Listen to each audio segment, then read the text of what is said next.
1797 വയനാടൻ വനത്തിന്റെ ഉള്ളിൽ ഇരുട്ടിന്റെ മറവിൽ ബ്രിട്ടീഷ് പട്ടാളം ഒരൊറ്റ മനുഷ്യനെ അന്വേഷിക്കുകയായിരുന്നു. തോക്കുകൾ ചൂണ്ടി, ദൂതന്മാർ ഓടി, ചാരന്മാർ ഗ്രാമങ്ങൾ ചുറ്റി. പക്ഷേ ആ മനുഷ്യനെവിടെ? മരങ്ങൾ ഉത്തരം പറഞ്ഞില്ല. കാറ്റ് മൗനം പാലിച്ചു. വയനാടൻ കുറിച്ചരും കുറുമ്പരും അവരുടെ ദൈവത്തെ ഒളിപ്പിച്ചിരുന്നു. ഒരു പ്രാൺ പോലും പുറത്തേക്ക് ഊർന്നില്ല. ബ്രിട്ടീഷ് ഓഫീസർ കൈ ഉയർത്തി. ഇവിടെ ആരുമില്ല. പക്ഷേ ആ ഇരുട്ടിൽ, ആ ഇലകൾക്കിടയിൽ ഒരു കണ്ണുണ്ടായിരുന്നു. കോട്ടയം ഉണ്ണിരാജ്, കേരള പഴശ്ശി, നോക്കി നിൽക്കുകയായിരുന്നു. കോട്ടയം രാജ്യം, ഇന്നത്തെ വടക്കൻ കേരളത്തിന്റെ ഹൃദയഭൂമി. ആ കൊട്ടാരത്തിൽ ജനിച്ച ഒരു രാജകുമാരൻ, കേരളവർമ്മ, ഒരു ദിവസം ചരിത്രത്തിന്റെ മുൾമുനയിൽ നിൽക്കേണ്ടി വരുമെന്ന് ആരും കരുതിയില്ല. ബാല്യം മുതൽ ഈ രാജകുമാരന് വനം ഒരു ഭവനമായിരുന്നു. കുറിച്ച യോദ്ധാക്കളുടെ കൂടെ നായാടി, മലകൾ കയാടി, മലകൾ കയറി, ഏഴിമലയുടെ ഉൾക്കാടുകൾ ഹൃദ്യമായി. ആ ഇഴചേരൽ, ആ ഒരൊറ്റ ബന്ധം പിൽക്കാലത്ത് ബ്രിട്ടനെ വിറങ്ങലിപ്പിക്കും. 1792 ടിപ്പുവിന്റെ പതനത്തിന് ശേഷം ബ്രിട്ടീഷുകാർ കോട്ടയം ഭരണം കൈക്കലാക്കി. കരാറൊരു വ്യക്തമായ വാഗ്ദാനത്തോടെയായിരുന്നു. കർഷകരിൽ നിന്ന് ഈടാക്കുന്ന നികുതി ഏർപ്പാടിൽ രാജ്യത്തിന്റെ ആചാരമനുസരിക്കും. ആ വാക്ക് കാറ്റിൽ പോയി. ബ്രിട്ടീഷ് ഉദ്യോഗസ്ഥർ ഇരട്ടി നികുതി ഈടാക്കി. കൃഷി ഉപേക്ഷിക്കേണ്ടി വന്ന കർഷകർ, കുടിൽ വിടേണ്ടി വന്ന ആദിവാസികൾ, ഇതൊക്കെ പഴശ്ശിരാജ കണ്ടു. ക്ഷമ കൈവിട്ടു. ഈ നാടിൻ്റെ മണ്ണ് വിൽക്കാൻ ഞാൻ ജനിച്ചിട്ടില്ല, അദ്ദേഹം ഒരു ദിവസം ആ ഓഫീസർക്ക് നേർക്ക് തിരിഞ്ഞു പറഞ്ഞു. ആ ദിവസം മുതൽ ഒരു യുദ്ധം ആരംഭിക്കുകയായിരുന്നു. ബ്രിട്ടനിൽ നിന്ന് ആർക്ക് തുറന്ന യുദ്ധത്തിൽ ജയിക്കാം? ആ ചോദ്യം പഴശ്ശിരാജ ഒരിക്കൽ പോലും ചോദിച്ചില്ല. പകരം ചോദ്യം ഇതായിരുന്നു: ആർക്ക് ഈ വനമറിയാം? വയനാടൻ കുറിച്യർ, ആ ആദിവാസി യോദ്ധാക്കൾ, വില്ലാളികളിൽ ഉത്തമർ. ഓരോ മരവും, ഓരോ അരുവിയും, ഓരോ മലഞ്ചെരിവും അവർക്ക് ഓർമ്മ. ആ ജ്ഞാനം ഒരു ആയുധമാക്കി. ആക്രമണം ഉടൻ അദൃശ്യമാകൽ. രാത്രി ആക്രമണം, പ്രഭാതമാകുമ്പോൾ വനത്തിലേക്ക് ഒഴുകൽ. ഭക്ഷണം കൊണ്ടുതരുന്ന ഗ്രാമങ്ങൾ, ദൂതനോടുന്ന ഇടവഴികൾ. ഒരു ജനതയുടെ പ്രതിരോധം, ഒരു കൊട്ടാരമില്ലാതെ ഒരു രാജ്യമുണ്ടാക്കി. 1800 സെപ്റ്റംബർ. ചേകാടി. ഒരൊറ്റ ദിവസം ആ പേര് ബ്രിട്ടീഷ് ഇന്ത്യയിൽ ഭീതി ജനിപ്പിച്ചു. ക്യാപ്റ്റൻ വാട്ടൺ നയിക്കുന്നൊരു ബ്രിട്ടീഷ് സൈന്യം ആ ഇടുങ്ങിയ കാട്ടുവഴിയിലൂടെ ഉള്ളിലേക്കിറങ്ങി. അവർ ചിന്തിച്ചത്, ഇതൊരു ചെറിയ ആദിവാസി ഒളിപ്പോർ ഗ്രൂപ്പ്, ഞങ്ങൾ 1 മണിക്കൂർ കൊണ്ട് തീർക്കും.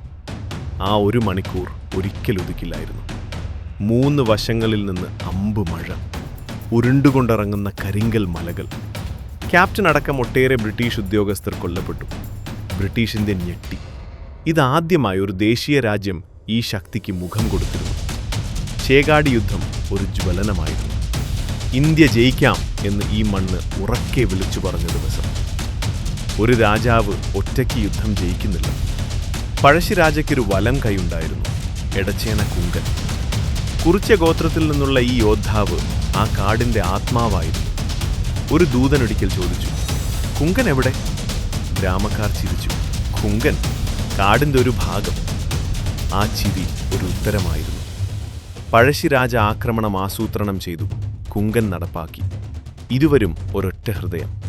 ആ ഒത്തുചേരൽ ബ്രിട്ടീഷ് ഇന്ത്യക്ക് 10 വർഷം ഉറക്കം കളഞ്ഞു. ഒരു ആയുധം ബ്രിട്ടനിലുണ്ടായിരുന്നു: പണം.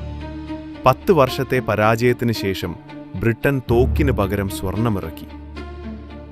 ആ ഗ്രാമങ്ങളിൽ ഒരാൾ ആ സ്വർണം ഏറ്റുവാങ്ങി. ഒരു ചതി, ഒരു ഒറ്റുകൊടുക്കൽ, ഒരൊറ്റ രാത്രി. അതിൽ അദ്ദേഹത്തിന്റെ ഒളിത്താവളം ബ്രിട്ടീഷ് ഉദ്യോഗസ്ഥർ അറിഞ്ഞു. ഒരു ജനതയ്ക്കൊരിക്കലും ഒടുക്കാൻ പറ്റാത്ത ആ ആദ്യ ഒറ്റ ചരിത്രം ആ പേര് ഇരുട്ടിൽ ഒളിപ്പിച്ചു. ഒറ്റിക്കൊടുത്തവൻ ആരെന്ന് കൃത്യമായി ഇന്ന് ഉറപ്പു പറയാൻ ചരിത്രരേഖകളില്ല. ആ അജ്ഞാതത്വം ഒരർത്ഥത്തിൽ ഒരു ശാപം. നവംബർ 30, 1805. മാവിൽത്തോട്. ആ ഇടതൂർന്ന കാട്ടിൽ ഒരു ചെറിയ ഒഴുക്കിനരികിൽ ബ്രിട്ടീഷ് സൈന്യം ചുറ്റും വലഞ്ഞു. ഓടാൻ വഴിയുണ്ടായിരുന്നു. ഒരൊറ്റ ചുവട് വെച്ചാൽ കാടിന്റെ ഉള്ളിലേക്ക് അദൃശ്യനാകാം. പക്ഷേ 10 വർഷം ഓടി ക്ഷീണിച്ചൊരു രാജൻ ഒരിക്കൽ ഓടുന്നതിൽ നിന്ന് പിന്മാറി. ആ ഒടുക്കത്തെ നിമിഷത്തിൽ ബ്രിട്ടീഷ് ഉദ്യോഗസ്ഥർ ഒരു രാജകീയ ദേഹം കണ്ടു. ആ ഉഷ്ണം, ആ ദൃഢത, ആ ശാന്തത. ഇവനൊരു കൊടും കള്ളനല്ല, ഇവനൊരു രാജൻ.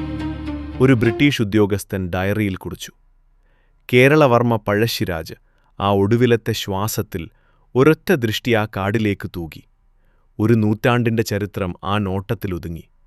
ആ മരണവാർത്ത കോഴിക്കോട്ടേക്കെത്തിയപ്പോൾ കടകൾ ബന്ദായി, ഗ്രാമങ്ങൾ കരഞ്ഞു.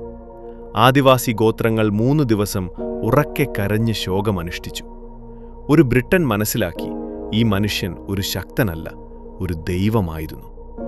1857 ഒന്നാം സ്വാതന്ത്ര്യ സമരത്തിന് 52 വർഷം മുൻപ് ഒരു കേരളീയൻ ഒരൊറ്റ ആയുധം കൊണ്ട് ജനഹൃദയം, ഒരു സാമ്രാജ്യത്തെ 10 വർഷം ഒതുക്കി. ഒരൊറ്റ നഗരമില്ലാതെ, ഒരൊറ്റ കൊട്ടാരമില്ലാതെ, ഒരൊറ്റ കൊടി ഉയർത്തിയില്ലെങ്കിലും ആ ഹൃദയം ഒരു കൊടിയായിരുന്നു. ഇന്ന് വയനാടൻ കാടിൽ ഒരു ശിലയുണ്ട്. ആ ശിലയ്ക്ക് ചുവട്ടിൽ നിൽക്കുമ്പോൾ ഒരു ഇളം കാറ്റുണ്ടാകും. ഒരൊറ്റ നിമിഷം ആ ഇലകൾ ഒരു ശബ്ദത്തിലൊലിക്കും. കേൾക്കൂ, ആ ശബ്ദം ഒരു ചോദ്യമാണ്. നിന്റെ നാടിനെ നീ സ്നേഹിക്കുന്നു? പഴശ്ശിരാജ ഒരു ഉത്തരം ഒരിക്കൽ ജീവിതം കൊണ്ട് തന്നിട്ടുണ്ട്. ആ ഉത്തരം ഇന്നും ആ കാടിലുണ്ട്, ഓർക്കാൻ കാത്തിരിക്കുന്നു. റിയൽ കേരള സ്റ്റോറീസ്, കേരളത്തിൻ്റെ ഓർമ്മകൾ നമ്മൾ സൂക്ഷിക്കും.